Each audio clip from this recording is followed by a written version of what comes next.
Hey everyone, thanks so much for joining us today. I'm joined with Holly from SBG, and we're going to share about ringing in the holidays and how to boost sales with seasonal marketing. Hello. Oh, hang on. I already lost the thing. All right. So I'm really excited to talk with everyone about this today. I think that Black Friday and just generally Q4 is the time, as everyone knows, to sell a lot of wine.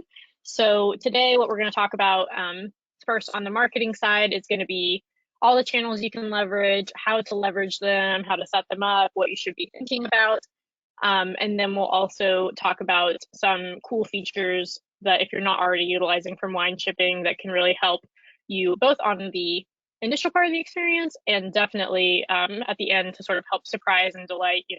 It doesn't end once you've just gotten the sale. You still have to deliver.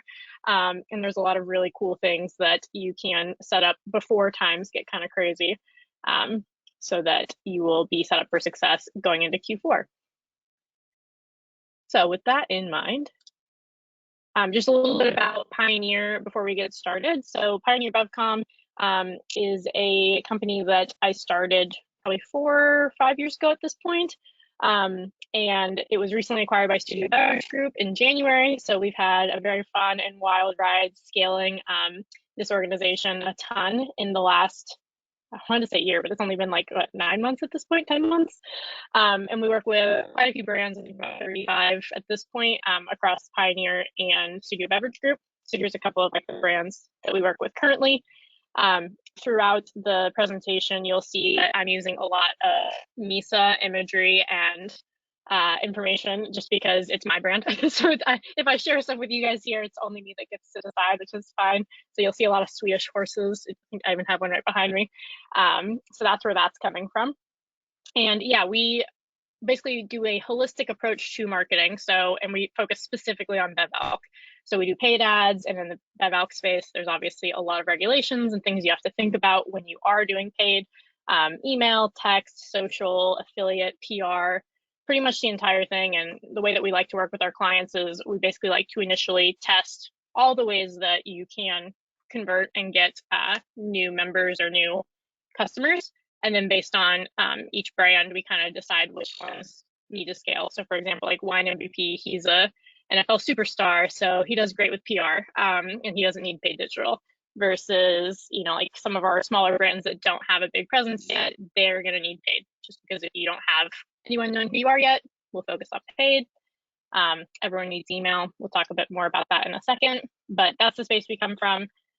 We manage probably about, I don't know, tens of millions of dollars in generated revenue from marketing across all spaces. So I like to think that I'm a pretty decent expert in this space, and I really look forward to reading the comments as we go through this presentation, and at the end to kind of see what areas you guys are focused on and interested in here.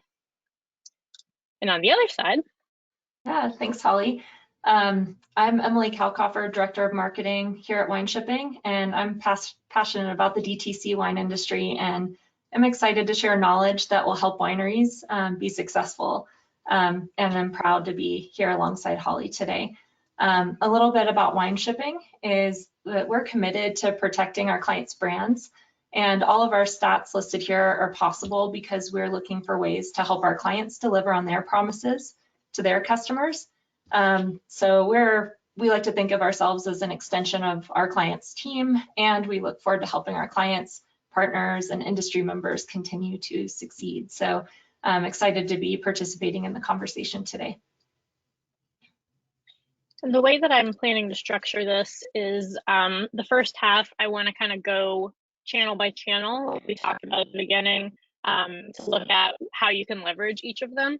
And then I'm going to pass it over to Emily to talk about some of the things that will be most helpful for working with Wineshipping in Q4 and some of the things that you can plug into surprise and delight like we talked about. I'm going to try to get through those in a fairly smooth amount of time so that we do have enough time at the end for questions. And if any of these areas are really, more interesting to you than another, let's say email or social or something, then we can kind of go back and dive a little bit deeper into those. But I want to make sure we get a broad overview first. Sounds great. And So just with, a quick kind of housekeeping note, we're recording this and we'll send it oh out yeah, after, but as Holly mentioned, we'll have some time for questions at the end. yeah, and feel free to put them in as we go, and we'll just address them as we wrap this up. So to get started, there's a few foundations that you want to focus on before you go make anything or do anything. So the first step when we're thinking about Black Friday, Cyber Monday, or just generally gifting any sort of promotions is, what do you actually want the offer to be? And I'll give a couple examples of 2 different ways that you can structure your offers after this. But that's really, the very basic first thing. What do you want to offer? What can you offer? From a margin and logistics perspective, that's another important thing to think about.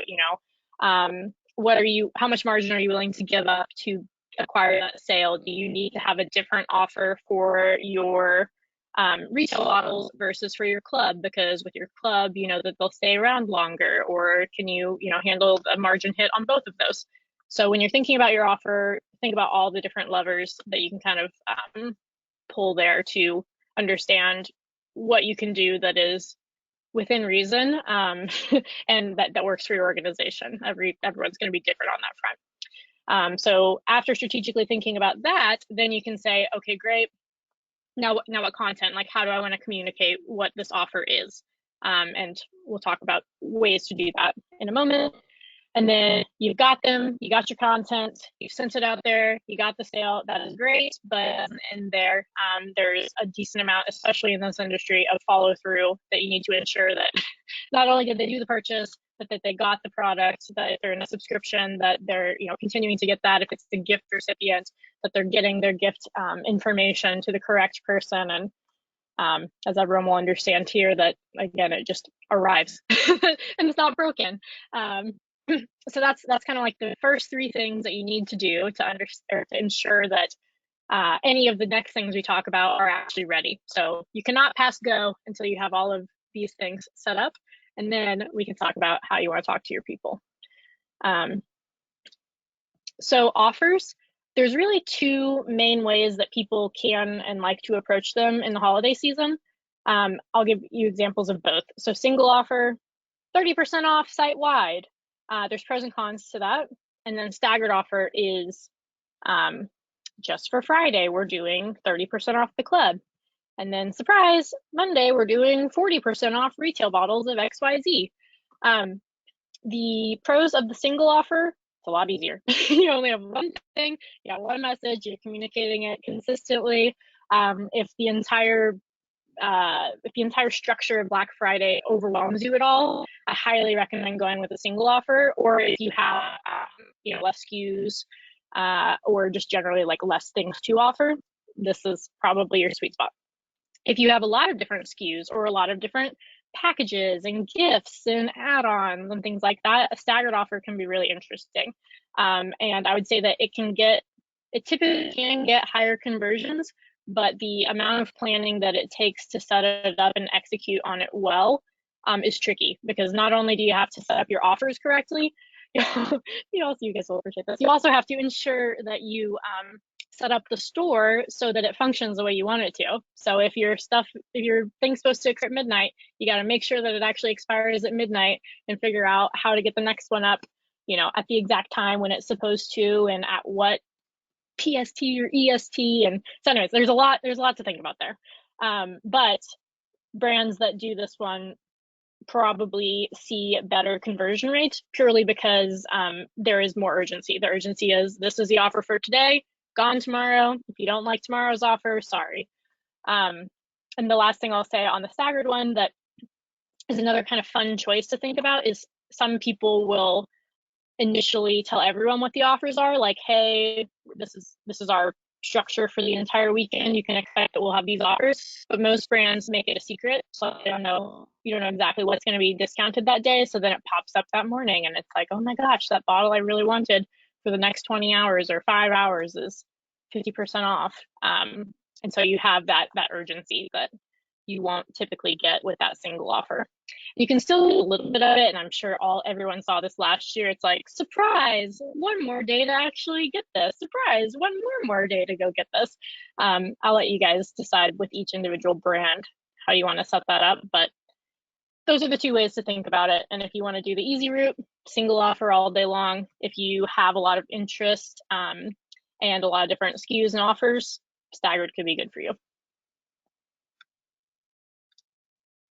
So talking about the channels, so you know what your offer is now, like, so how are we going to actually tell people about it? Email is the tried and true. Everyone's got to have email. We'll talk about that first. Social, I would also say for the most part, everyone should have social. You don't have to be the most active person in the world on it, but just, you know, purely knowing that you exist and have things that are getting posted can be pretty important. Some brands that absolutely kill it on social, so that's really brand specific. Affiliate and PR, I'll dive a little bit deeper into the ways to leverage that and use them together to normally get the best results.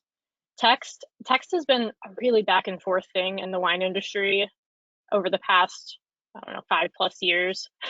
Some of the time we can do it, some of the time we can't. Alerts for where your package is, we can do, and Emily's going to hit on that, and that is just, that one's a no-brainer. But on the marketing side, the tech stuff is very interesting because of age gating. We're just now starting to implement it for quite a few of our brands, and I will hit a little bit more on that in a second. And then paid, this is probably the most expensive time to do paid, but it's also, again, the time when the most amount of people are buying wine. So it is a really important channel that if you don't already have a super loyal email list or group of social followers, it's really your next best bet to ensure that you actually get net new people in the door. So let's start. Anything else? Anything you want to add to that, Emily, before I go into email? No, you did a great job. Thanks, Holly. Cool. All right, so no surprise here, email, it's your most important channel. It's very unlikely that you can over email during Black Friday. And if you are sending, let's say, 1 email a week right now, you're probably going to be sending 4 emails the week of Black Friday or more. If you're sending 4 already, you're probably going to be sending 12. So the amount of times, it really can't be overstated, like, this is it. This is the time when you want to capture all these people. But the caveat here is you want to ensure that you're not just hitting the same people over and over again with the same message. So you do want to be really strategic in the way that you do those multiple emails. So for example, I think I actually put in the next section. Okay, yeah, so the different types of segments you can talk to.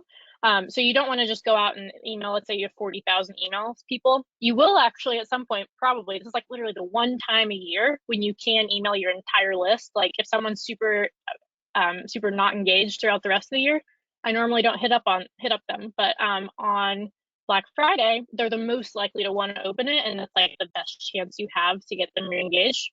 So that's a good time to do it. So the obvious group is engaged. If you have your 90-day opened people, you want to be emailing them all day long. That should always be who you're looking for. Last year, Black Friday, Cyber Monday, this is a great group to segment out because even if they're not in your currently engaged group from 90 days, they did buy from you last year, so they're going to know who you are. They're going to be pre-primed to want to buy from you again. So they're a great group to pull out and do very specific offers to during this time. The next one is VIPs. So depending on what your AOV is, average order value, the amount that they spend, let's say, like anyone that spent over $1,000 with you ever, they'll get a different offer than someone that's never purchased from you because you know that they're a big spender, you know that they're a loyal person, maybe they get a different offer. Window shoppers, there's a specific way that you can segment them out so you know that they're recently having looked at specific items that they haven't actually bought yet. They've opened stuff, they've clicked on it, you've seen them on the site, they've converted in one way or another, but you're still waiting on those dollies from them. And then a net new one that will come up is this year Black Friday. So once someone does purchase, especially if you do staggered or incremental sales, you want to pull them out because you don't want to have them continuing to get your Black Friday emails when you, let's say you did on Friday 20% off and then Monday you put 30% off. We get some sad customer service emails there. So unless you're doing something completely different that you think they might buy twice, which is possible, but again, like added complexity, don't touch them. After they've purchased, you're happy, you got them, the end. And then finally, club members. Club members is an interesting one because for the most part, most of the brands we work with don't email their club members all that often, just because you don't want to continually annoy them, and there's always a potential that they could also churn out. So this is one where you always want to handle with care. What are you doing for your club members? And typically you should give them specific, like they're basically another version of a VIP, but the type of VIP and the type of offer that they get should be different. So let's say you do add-on bottles, like maybe they're getting a special add-on bottle offer plus maybe an extra 5% off your regular sales. So however you want to set it up is very brand specific, but these segments should be universal for pretty much everyone that is on this call. These are the people that you should be thinking about and who goes in those buckets. So I just pulled like a quick example of how we have our stuff set up.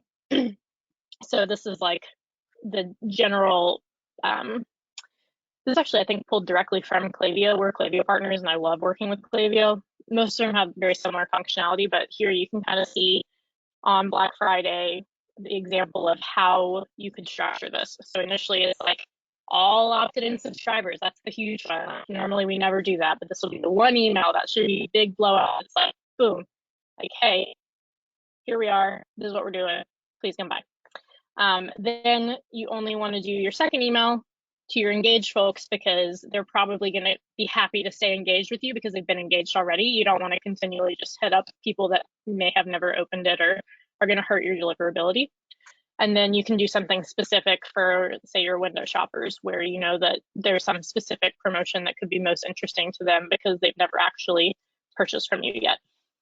And then as you can see, like as the exclusion over time, we'll always have this year's purchasers. So once you've kind of sent your first group, always take them out. Yeah, we could do an entire webinar in just this section, but I hope that that gives you an idea of how to set that up, how many emails you should be doing and in what cadence. And if you do have specific questions for your brand, I'm always happy and available to chat about it. My email's at the end, so feel free to send it over, and depending on how you have your stuff structured, I always have lots of opinions about this. So that is email. And we'll talk about post-purchase email in a little bit. Emily will hit on that one. So social media, basically for the most part here, unless you know that your brand is super engaged on social media and you derive a lot of your sales from it, I don't typically like to recreate the wheel on social. I just like to leverage whatever content you already have that you're putting in your email, that you're putting in your newsletter, that you're making for literally anything. For example, like tasting videos for your club, leverage that on social, put it in your email, put it on your website. So it's basically like looking at what you're doing and having an omni-channel approach with it. Don't feel like you need to go make net new content for everything. That said, if you're doing video, the one thing I do like to do is if you can record it both with your computer and your phone at the same time. It seems kind of silly, but it's really nice to have both aspects where you could turn one into a reel and turn one into a YouTube video. It's not super important, but again, like if you got one of those little selfie sticks, or no, what are they called? Not selfie sticks, ring lights, where you can attach your phone to it. That's like just a really easy way to get the most bang for your buck if you are doing some content or a review or photography, just like getting multiple aspects to use across channels. Which channels you use, actually, what is the next one say? Yeah, okay, so 1 second. So which channels you use can also be super brand specific. If you are traditionally have baby boomer demographics as your club members, you're probably going to be looking to do more stuff on Facebook. If you have a millennial group or Gen Z, like TikTok. But what I'll reiterate a couple times here is don't go try to set up anything new right now. If you don't already have a TikTok, do not go make a TikTok right now. Do not go make a new account. Do not go try to do something in addition to what you're already doing. Purely leverage what you already have and just take whatever content you're already doing and squeeze every last drop out of it across anything that you're already working on. And we'll talk about how to leverage that with affiliate and PR in a second as well. So you're looking at this and you're saying, okay, cool, like you're telling me to make 15 emails and do these social posts, but what the heck am I supposed to say? So obviously deals, like if you're, this is Black Friday, Cyber Monday, this is gifting season. So you're going to be talking about your deals, but there's lots of other fun things that you can talk about. So there's Thanksgiving pairings. That one's so easy. Everyone can just pick that one up and run with it. You can do collabs on this, you know, like ask people that are fans of your winery, which wines do you like? Which wines would you put with what food on the table? Like, it's just a really easy and interesting one to do. You could also do it for, especially if you have like kosher wines, which would be really cool, you know, stuff for those holidays as well. Same vein, lifestyle. So lifestyle, just like fun photography of the wines that you're featuring. In the same vein as collaborations, asking people, you know, like, can you get some UGC, user-generated content, people unboxing your wines, people talking about why they like your wines, so it's not just you. What else with lifestyle? Oh, pictures of the place and how it's made. Like from a winery perspective, people love that stuff. Showing, you know, drone footage or imagery of like people outside having fun with the wines. Like all that stuff does really well right now. And then the final one, educational. So if you have a really cool, interesting winemaking technique, or you just started doing carbonic maceration and you're super stoked to tell people about this new, or you're doing a nouveau this year, like that could be really cool, you know? So just generally like reiterating anything educational that specifically ties to your products. So if you don't make orange wine, don't go make a blog about orange wine. But if you did just release an orange wine, would be a perfect time to do an educational post or video or something that says, hey, we just made our first orange wine. Here is what that is. And here's why you should like it. And also here it is to go purchase. So I like to do a blend. I like to do a blend that's like, hey, big deal in your face. Hey, this is us like soft sell. Look how beautiful our vineyard is. This is the wine that came from that vineyard. Another soft sell. Oh, look, like we did a carbonic maceration. Check out this wine. Oh, so-and-so really likes this bottle. They're going to put it with their turkey this year. Check out this wine. Plus there's a deal. So you can kind of mix and match those every which way. And this is how you can not overstimulate your list or your viewers to the point where they unsubscribe or unfollow, because you're talking to them a lot. But if you're saying it in different ways with different faces and different bottles and different everything, they like that. Like people purposely opt into Black Friday. Like they know that this is going to be happening. People wait all year for this stuff. So don't feel worried about that. Just don't repeat the same content over and over and over again. Make sure that you're getting creative. So those are the types. Oops. Then affiliate and PR. So I like to group these into the same section. They're technically two different types of marketing, but if you're gonna do PR, especially if you're doing like your own PR, I always highly recommend people put affiliate marketing with that. If you're not already doing affiliate marketing, that basically just means that Misa is on a blog from Bon Appetit about the best places to buy natural wine. Bon Appetit's gonna get a cut of anyone that subscribes to that club. So when I'm doing a pitch and putting together like press releases, it's pretty important, in my opinion at least, to always note if you do already have an affiliate relationship with them. And I'll talk about skim links and the way that you can kind of get in with them in a second. But let's just say like Eater. Eater is one of the accounts that we work with. So Eater writes about, or actually someone writes about Eater Wine Club. When we send that outreach and we say, hey, you should feature Eater in your list of XYZ things. We want to give them a reason. So everything we just did on the content side, we want to also be pulling in here. We want to say, we want to let you know ahead of everyone. Here's all of the cool stuff we're going to do for Black Friday, Cyber Monday. We got this on discount on Friday. We got to do this on blah. So they'll be more excited to potentially add you to, let's say, like the listicles, is what they call them in Q4. There's so many listicles.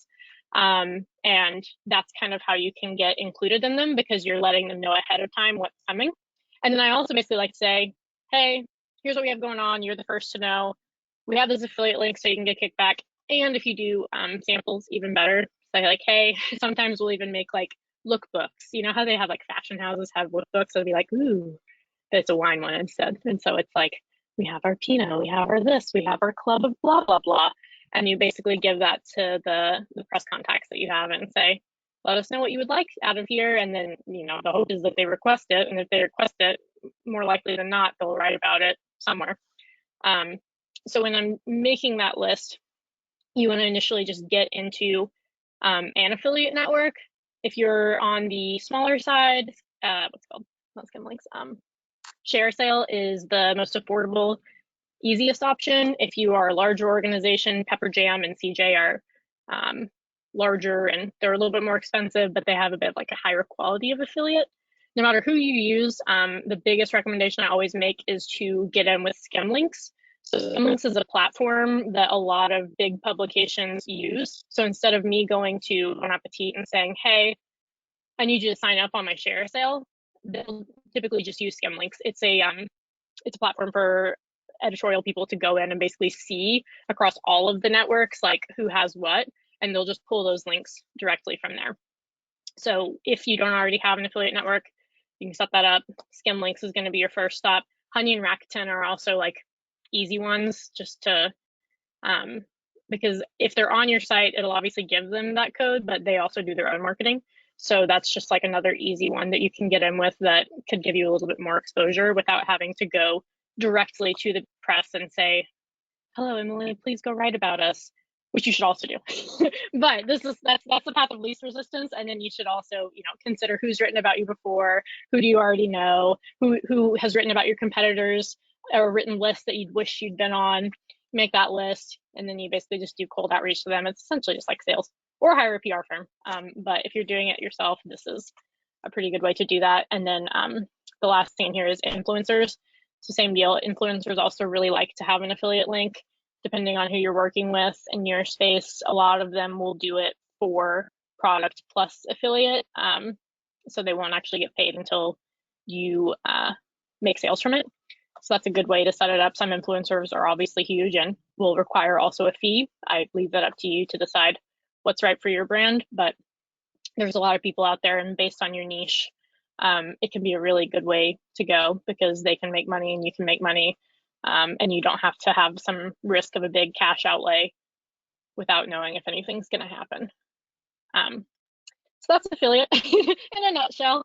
And again, like, you're already doing all this work to put together what is your offer, how are you getting that offer out, what does your imagery look like.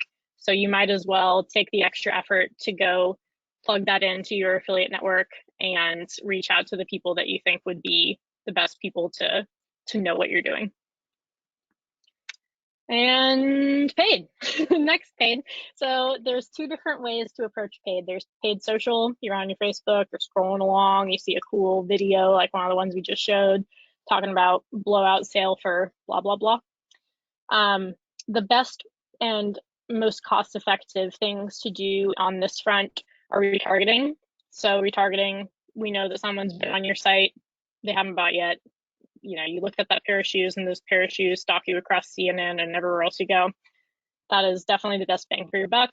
And then the second best bang for your buck is a lookalike audience. So you know who your subscribers are currently, you know who's bought from you in the past. It basically creates a similar version of that audience. And then the last one that can either be great or not, this one's very specific to your market and who you want to target, is new markets or local offers. So let's say you have a special offer for people that are doing pickup in the Portland area. You could do something specific for that, but it's not specifically based on people that you know have. It's not based on people that already know who you are. This is like going to get net new. And sometimes it's great. Like, we have a random baseball wine brand, kills it because it's very easy. It's like, you like the Yankees, you like wine. Do you like this? And the answer is yes. And sometimes that works and sometimes it doesn't. It really depends on the brand. Then there's pay-per-click.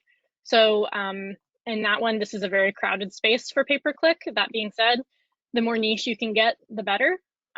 So whatever specific types of clubs you have, I would recommend working on bidding on those. And as you're setting up these campaigns, the important thing to also remember is it's not just your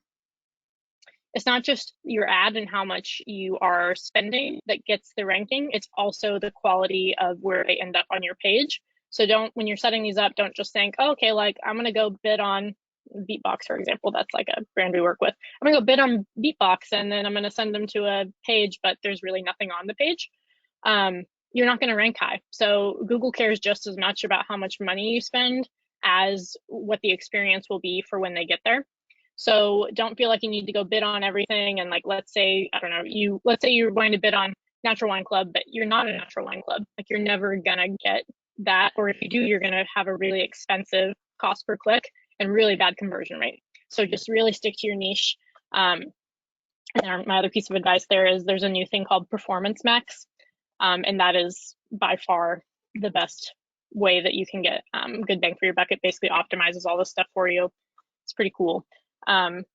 So paid's complicated. If you're not already doing it, I mean, if you're not already doing it and you don't have a lot of people to pull from already, I would recommend looking into it. This is an area that we have a lot of experience in. So feel free to reach out to us about it. But if you have, like a giant email list and you're comfortable with that, that's cool as well. Yeah, so feel free to ask any questions about paid. It's its own little beast, just like email. And then text message. So again, if you're not doing text message, don't start now, other than what Emily's going to talk about. But if you are doing text message marketing, it is the new frontier. Like text message is what email was 15 years ago. Your open rates are almost 100%. Your click-through rates are like 10, 15%. Like it is a great place to be. It is just also really hard for us as wine people to do it effectively and compliantly. But that literally just got solved, like I think 3 weeks ago. Klaviyo and all these other brands that have been struggling with, like Attentive, been struggling with ensuring that the carriers were going to allow marketing of wine. They are all now for it, so that is great. But again, like if you're not doing it now, don't go try to set it up unless you really want to and have someone to dedicate to it, because it's great. But do look into it. I would highly recommend looking into it as probably the next channel for you to explore in marketing if you're not already doing that.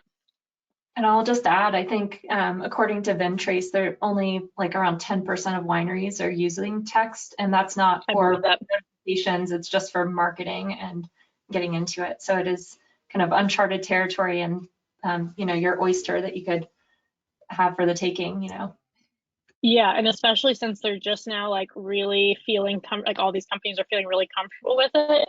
The faster you get into it, the better it's going to be, because a lot of people are going to get into this space, in the wine space, now that it's more available. So might as well be the first, so people are happy to see your name in their inbox. Or is it an inbox? I guess so. I don't know what that's called. Where your text messages go. And I think that is it on that front. So Emily, let's talk about, you got the sale. Woo! Now what happens?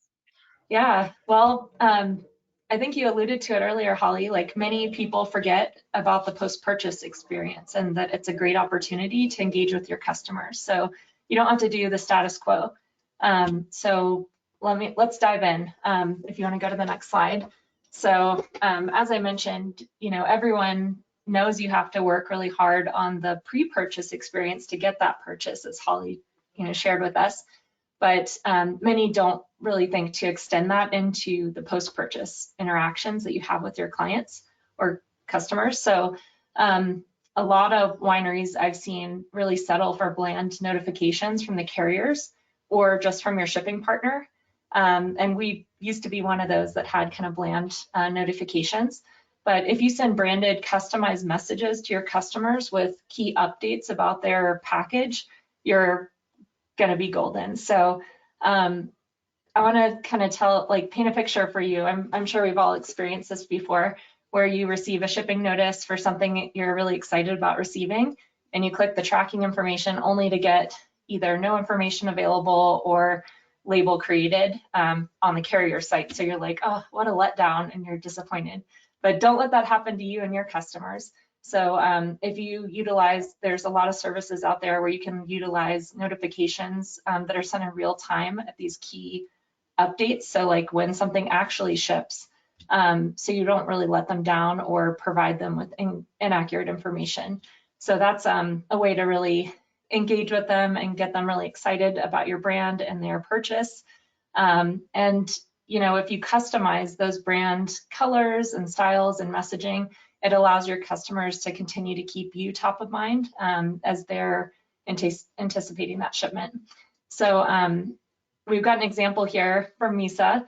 If you send your clients to a tracking page with the branding instead of the carrier site, you can display promos or special offers to them, which helps drive your sales and strengthens that loyalty and boost those sales. So we've seen clients who do leverage this with our premium tracking tools, and they've been able to really blow their expectations out of the water for their offers and promotions that they're promoting.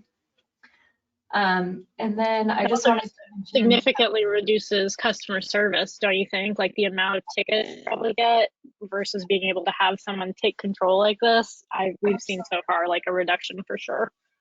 For sure. And like to that point, you know, if there is a reroute or something does go out, the customers you can have them rerouted on their own to another location or a carrier hold location. And so we'll talk about that in just a minute. But these tracking pages that are, if you're able to brand them, you can send those through text messages. Wineshipping is integrated with Redshirt, and we also integrate with other platforms like Klaviyo and really almost any platform that you may be using.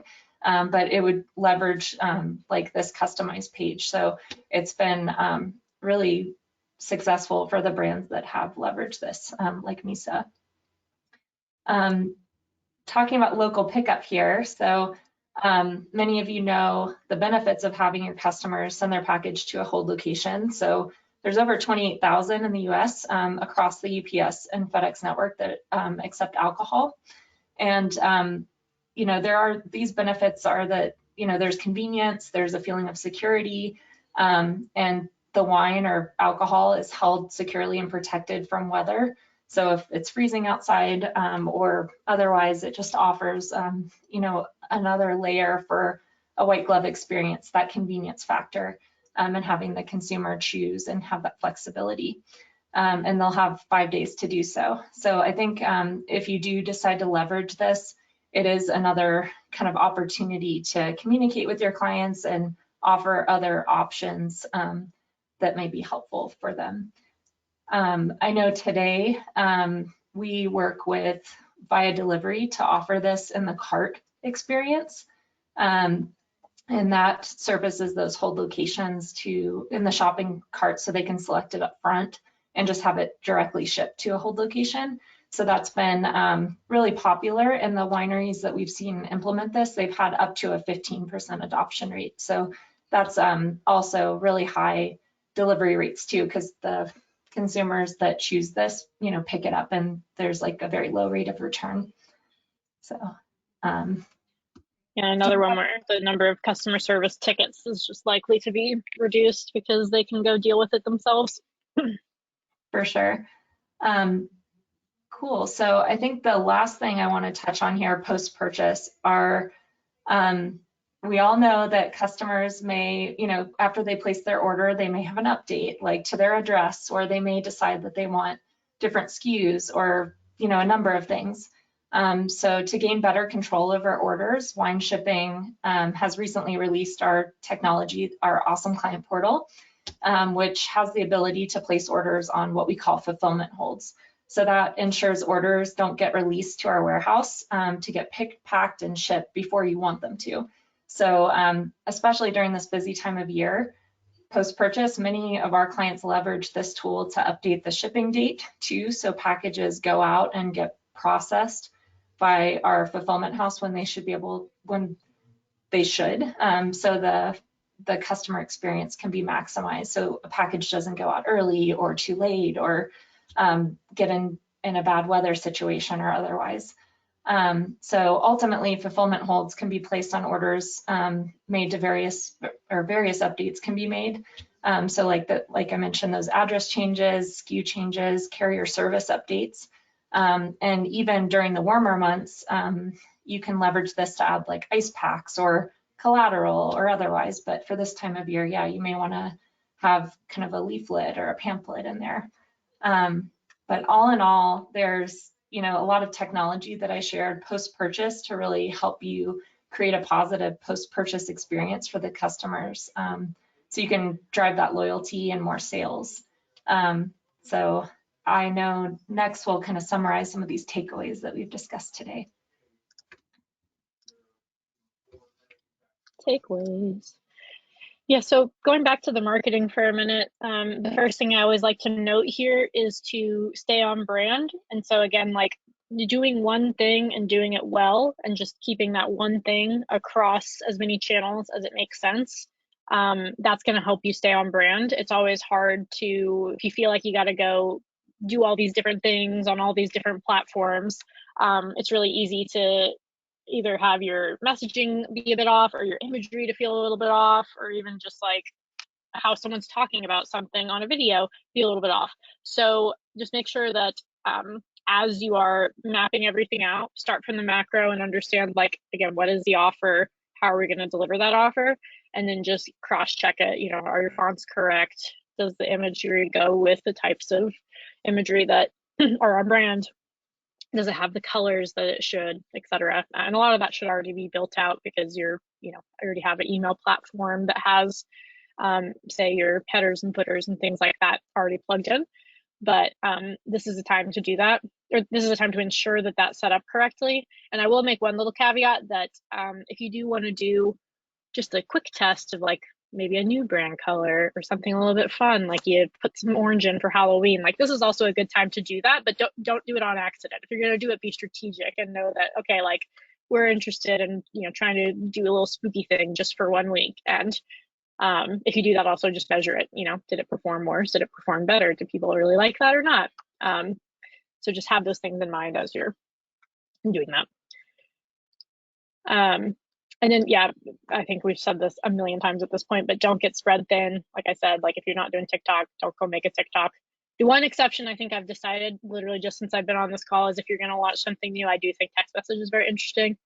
So I lied. I put this here and said, don't do text, set it up now. If you have the bandwidth, I might set it up now just because this is literally the perfect time to do it and you will be light years ahead of most of your competitors. But other than that, don't go make a TikTok if you're not doing tons of affiliate marketing and you have enough people already in your pipeline. Don't spread yourself too thin and try to do everything. Think about who you have on your team. Think about what collateral, what videos, what channels you have available, and just leverage those to the best of your ability.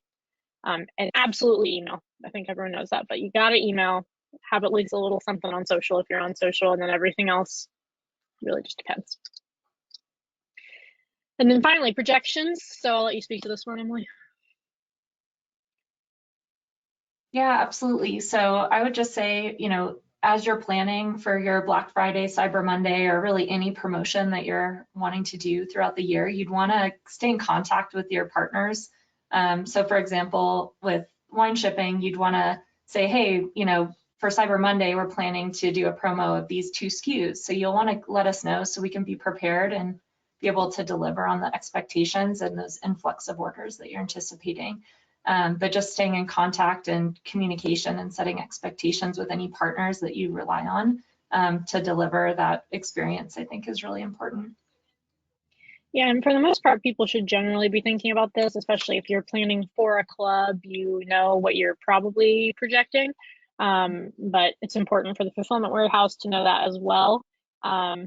And if you don't have, let's say, previous years to look at, I always like to say go a little bit conservative rather than expecting to blow it out of the water. That said, you know, if you launch every single channel and you think you're investing the time paid and you got this, you know, don't go too conservative. But especially with the trends of where the industry is at right now, you know, if you asked me this 2 years ago, I said the exact opposite thing, but that's not where we are at the moment. So because, you know, the warehouse is planning around this with like a 10 up, 10 down expectation, I would always err a bit on the side of conservative here. Yep. And oh yeah, last thing here. So I feel like a lot of times people will say, oh my gosh, if you didn't plan for Black Friday in April, like it's too late for you. And that's just not true. Obviously, you know, the earlier you start, the better, but we still have time until Black Friday, Cyber Monday. You just need to start immediately. You need to get on it yesterday, which we all know, but you still have time. You can have a really well thought through campaign. You can have some really great, like you have enough time to make great collateral to put it all together.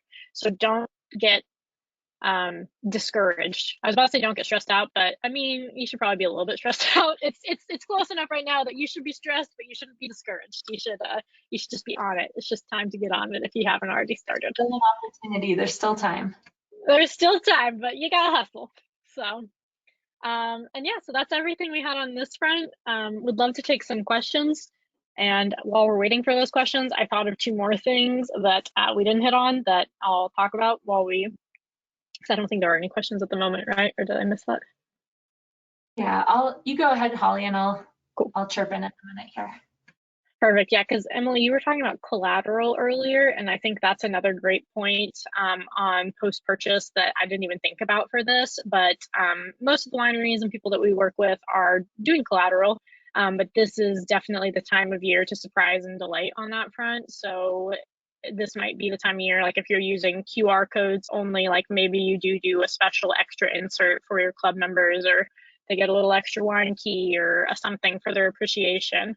Everyone's on different platforms for how they run their clubs, so this will be a bit different experience for everyone. But for example, on the subscription platforms that we have for a lot of our clubs, they have the opportunity to do extra gifting or like promos where it says, hey, if you get this bottle, you'll get an extra bottle of that for being a valued club member. So when you're thinking about your offers, or you're thinking about just generally like surprising and delighting the VIPs and the people that have been around for a while, think about all those things. Like the physical piece of this e-commerce space can be really great at building brand loyalty. So, you know, you're doing all this stuff to get people to actually make that sale. But at the same time, a lot of times the majority of your revenue is going to be coming from those people that have been with you from the beginning, and you want to just make sure that they're continuing to be super happy to stay with you. And then the second thing that I thought of while we were talking about this, and same deal, everyone's system is going to be a little bit different, whether you're on one platform or Shopify or something custom, but the customized gifting experience, that can always be a bit tricky of how do you inform the person that you got a gift.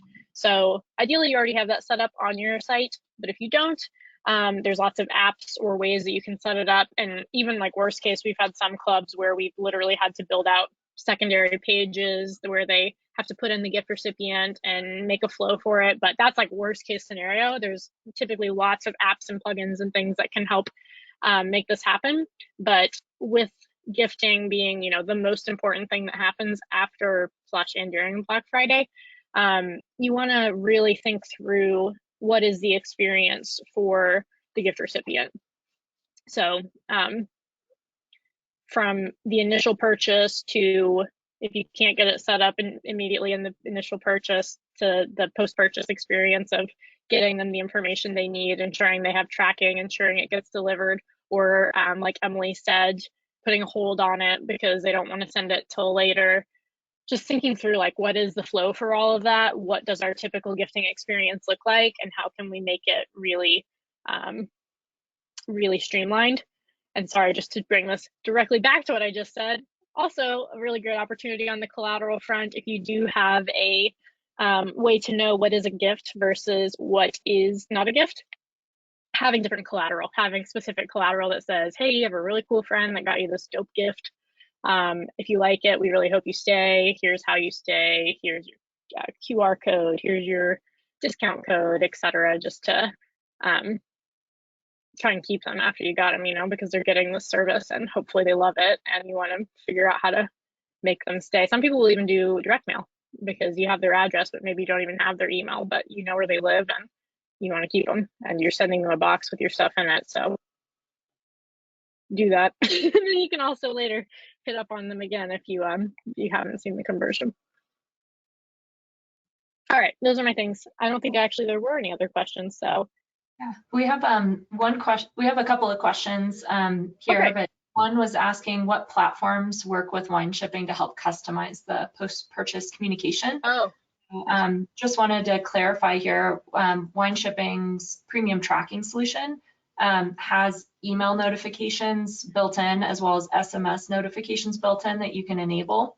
And if you do use other platforms like Klaviyo or RedChirp is a SMS platform that does two-way texting, or any other kind of email platforms, we do integrate with a variety of those. So just let us know and we can get the ball rolling there and discuss that further. Another question here is, I'm not sure if it's to me or to you, Holly, but I feel like you'll have some good insights here. Can you direct me where to go for setting up text marketing? Yeah, so there's a lot of options there. The best ones are, well, yeah, but let's talk about those. So for marketing, if you're using Klaviyo already as an email service, they now do text message. They used to not for alcohol, but they do now. The other two really big competitors in the space are Attentive and Postscript.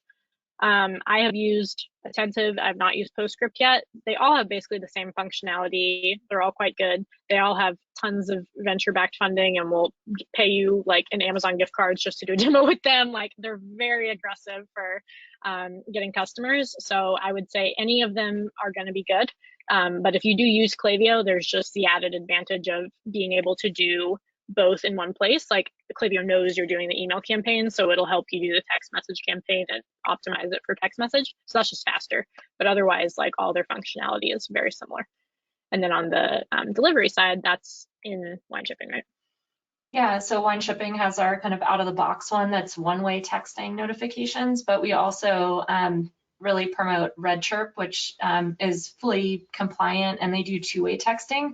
So it's not just for post-purchase. They're kind of another player in the game too, Holly, where I know some clients of ours have used them for reservations or, wine Nice.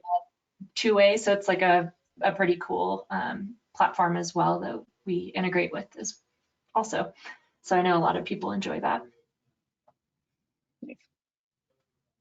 Cool. I don't see any other questions. So I suppose we can wrap for today, Holly, but of course, as Holly mentioned, she's around to answer questions. Her email address is here.